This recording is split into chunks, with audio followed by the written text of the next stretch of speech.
Calon Presiden nomor urut 1 Anies Rashid Baswedan mengapresiasi keputusan DKPP yang memberikan sanksi peringatan keras kepada KPU terkait pendaftaran Gibran sebagai cawapres. Hal itu disampaikan Anies saat ditemui di Semarang, Jawa Tengah, Senin malam. Anies mengapresiasi keputusan DKPP yang memberikan sanksi peringatan keras kepada KPU. Menurut Anies, DKPP telah berani mengungkapkan kebenaran dan fakta sesungguhnya terkait pelanggaran kode etik yang dilakukan oleh KPU RI.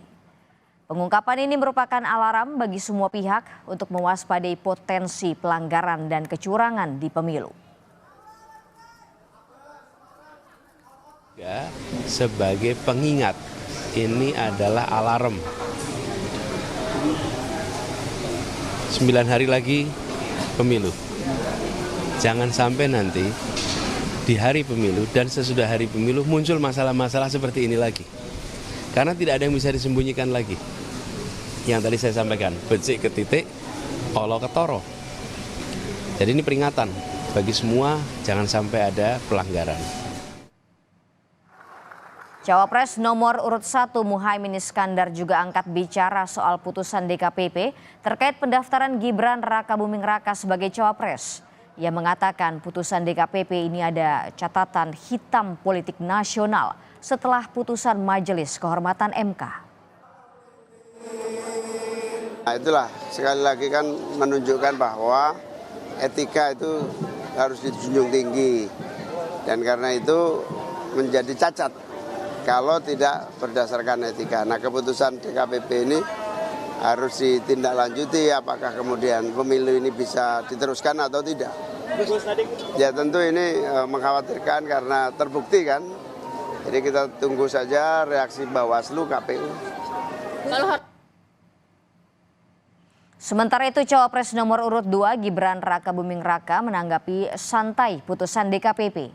Gibran mengatakan bahwa pihaknya akan menindaklanjuti hasil putusan DKPP.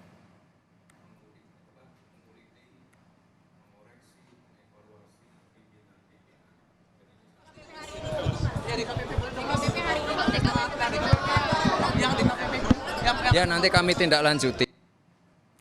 Tim kampanye nasional Prabowo Gibran menanggapi putusan Dewan Kehormatan Penyelenggara Pemilu yang menyatakan Ketua KPU beserta jajaran melanggar kode etik terkait penerimaan pendaftaran Gibran Rakabuming Raka sebagai cawapres. TKN menegaskan putusan DKPP tak ada kaitan secara hukum dengan status pencalonan paslon Prabowo Gibran. TKN juga menilai putusan itu tidak menyebut pendaftaran Prabowo Gibran menjadi tidak sah.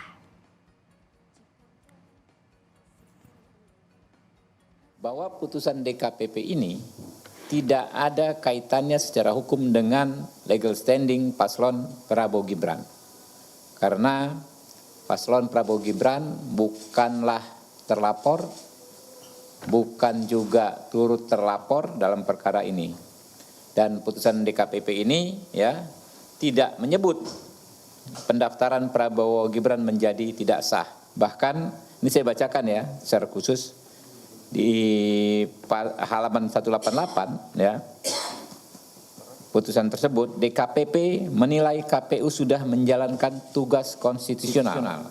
Pertimbangannya adalah pertama bahwa berdasarkan ketentuan tersebut di atas, KPU inkasu para teradu memiliki kewajiban untuk melaksanakan putusan Mahkamah Konstitusi tersebut sebagai perintah konstitusi.